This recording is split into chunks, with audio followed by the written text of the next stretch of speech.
લાખણીમાં આગનો તાંડવ, shopping સેન્ટરના ત્રીજા માળે ભભૂકી આગ, લાખોનો માલ થયો રાખ. બનાસકાંઠાના લાખણી તાલુકા મથકે આજે બપોરે આગની એક ભયાનક ઘટનાએ સમગ્ર પંથકને હચમચાવી દીધી છે. ગેળા રોડ પર બસ સ્ટેન્ડ પાસે આવેલા ધરણેશ્વર શોપિંગ સેન્ટરમાં અચાનક આગ ફાટી નીકળતા લાખો રૂપિયાની મિલકત સ્વાહા થઈ ગઈ છે. શોપિંગ સેન્ટરના ત્રીજા માળે આવેલા ઇલેક્ટ્રોનિક ગોડાઉનમાં લાગેલી આ આગે જોતજોતામાં વિકરાળ સ્વરૂપ ધારણ કરી લીધું હતું.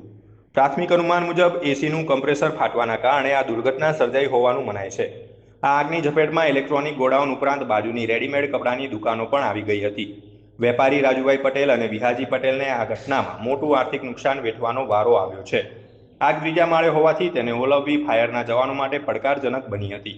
લાખણીમાં સ્થાનિક ફાયર સુવિધાના અભાવે થરાદ, પાલનપુર અને ધાનેરાથી 4 ફાયર ફાઇટરો બોલાવવાની ફરજ પડી હતી. જો સ્થાનિક સ્તરે સુવિધા હોત તો કદાચ નુકસાન ઓછું થઈ શક્યું હોત તેવા સવાલો પણ વેપારીઓ ઉઠાવી રહ્યા છે. હાલ પોલીસે ઘટના સ્થળે પહોંચી તપાસના ચક્રો ગતિમાન કર્યા છે.